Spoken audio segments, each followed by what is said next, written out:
बच्चों जय हिंद। आज हम बात करेंगे वैज्ञानिक अध्ययन के चरण, स्टेप्स ऑफ साइंटिफिक स्टडी।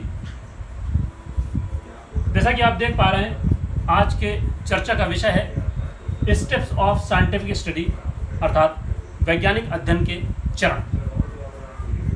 बच्चों, क्या इस पिक्चर को आप पहचानते हैं? ये किन की फोटो है? यह छवि है विलियम वॉवेल साहब की, जिन्होंने सर्वप्रथम 1833 में साइंस शब्द का इस्तेमाल किया। Who coined the terminology science in 1833, और इसका प्रकाशन 1834 में हुआ। बच्चों, साइंस शब्द की उत्पत्ति लैटिन भाषा के साइंसिया शब्द से मानी जाती है, जिसका अर्थ होता है ज्ञान के साथ विशेषता, परंतु अंग्रेजी भाषा में इसका अर्थ है सामूहिक ज्ञान।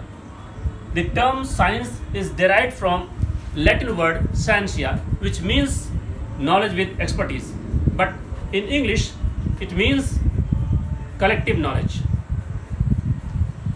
बच्चों, भूगोल विषय को अर्थात ज्योग्राफी को विज्ञान का जनक भी माना जाता है। अर्थात आज जिस विज्ञान के बारे में हम अध्ययन करते हैं, उसकी उत्पत्ति भूगोल विषय से मानी जाती है। इसलिए भूगोल विषय को हम मदर ऑफ साइंस भी कहते हैं। Geography is known as mother of science. बच्चों, क्या आप इनको पहचानते हैं? ये किन की फोटो है? आइए देखें।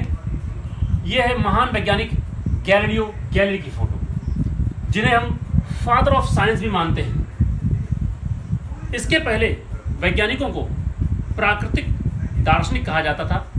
Prior to scientist were called as natural philosopher. उनको हम वैज्ञानिक की संज्ञा नहीं देते थे। अब हम आज चर्चा करेंगे वैज्ञानिक अध्ययन के चरण के बारे में, स्टेप्स ऑफ साइंटिफिक स्टडी। इसके लिए एक उदाहरण लेते हैं। हम लोग देखते हैं, एक छात्र कल होने वाली परीक्षा की तैयारी कर रहा है। लाइट ऑन है, पंखा चल रहा है और पूर्ण सुख सुविधा के से लैस होकर यह छात्र अध्ययन कर रहा है। परंतु अचानक क्या होगा? ओहो, लाइट चली गई, फैन स्विच ऑफ हो गया, लाइट नहीं है। तो सबसे पहले क्या उत्पन्न हो गई इस छात्र के सामने? देखिए, समस्या। इस छात्र के समक्ष समस्या उत्पन्न हो गई, प्रॉब्लम हो गई। This is the first step of science. वैज्ञानिक अध्ययन का प्रथम चरण है समस्या। समस्या। अब देखें, यह छात्र इस समस्या के समाधान के लिए क्या सोचता है, क्या परिकल्पना करता है। देखें, छात्र समस्या से ग्रस्त है और तनावग्रस्त है। छात्र के मन में कई प्रकार के विचार आ रहे हैं। क्या क्या विचार आ रहे हैं?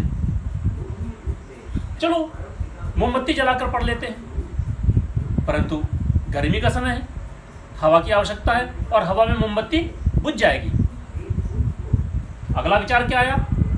चलो टॉर्च जला के पढ़ लेते हैं, यह हमें प्रकाश भी देगा और हवा की वजह से ये बुझेगा भी नहीं।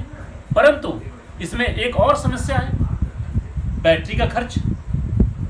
अतः यह खर्चीला साधन है, यह भी उपाय कारगर नहीं है। फिर क्या सोचा छात्र ने? लालटेन। अगर लालटेन जला लें तो यह कम खर्च का भी वस्तु है और यह हवा में बुझेगा भी नहीं। तो ये जो तीन सोच इसके मन में उत्पन्न हुई, ये क्या है? समस्या के समाधान के लिए सोची गई परिकल्पना, hypothesis. This is the second step of scientific study. वैज्ञानिक अध्ययन का द्वितीय चरण है परिकल्पना। देखिए बच्चों, अब इस परिकल्पना से आगे यह छात्र क्या करता है?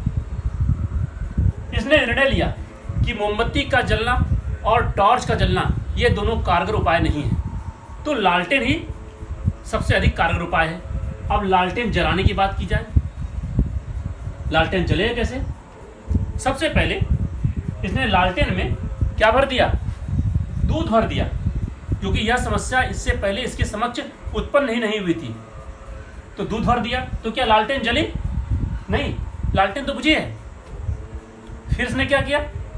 लालटेन में क्या भर दिया? पानी भर दिया। क्या लालटेन जली? नहीं, लालटेन अभी भी बुझी है, समस्या का समाधान नहीं हुआ। और फिर इसने क्या किया, लालटेन में केरोसिन ऑयल भर दिया, मिट्टी का तेल भर दिया, और इसके भरते ही लालटेन क्या हो गई, जल गई। समस्या का समाधान हो गया। लेकिन समस्या के समाधान करने के लिए इसने क्या किए, इसने किया प्रयोग, एक्सपेरिमेंट, और इसको अपना लक्ष्य मिल गया, experiment. Third step of scientific study, विज्ञान के अध्ययन का तीसरा चरण, तृतीय चरण, एक्सपेरिमेंट्स। इस एक्सपेरिमेंट्स के बाद जब सफलता प्राप्त हुई तो लालटेन जल गई और छात्र देखे फिर उसी प्रकार से खुशहाल मन से अपना अध्ययन करने लगा। लेकिन इस प्रयोग के फलस्वरूप उसे मिला क्या, उसने क्या जाना, उसने ये जाना पानी भरने से लालटेन जलती है, नहीं जलती। दूध भरने से लालटेन जलती है, नहीं जलती। और केरोसिन ऑयल डालने से लालटेन जल जाती है।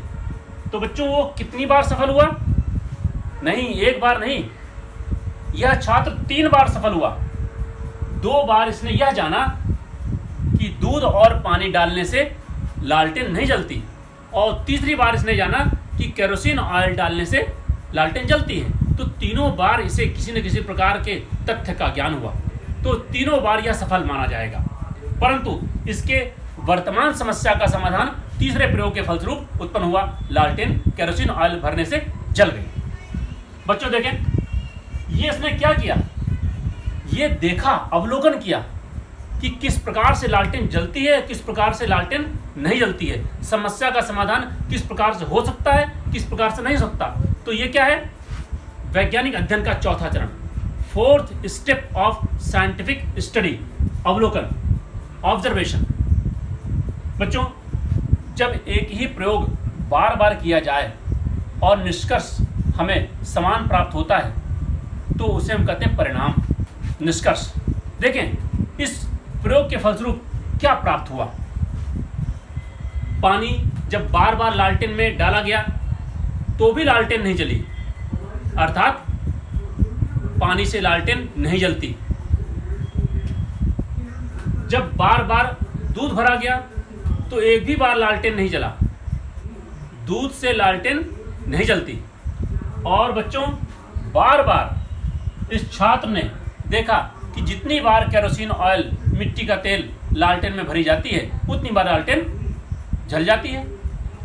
बार बार इसने उसी प्रयोग को दोहराया और समान निष्कर्ष प्राप्त किया, समान रिजल्ट प्राप्त किया, और इस कंक्लूजन पर पहुंचा कि मिट्टी तेल जितनी बार भी लैंप में, लालटेन में भरी जाएगी, लालटेन जल जाएगा।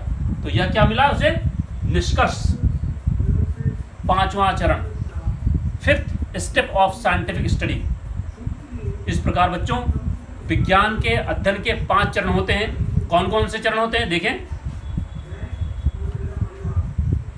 समस्या, प्रॉब्लम, परिकल्पना, हाइपोथेसिस,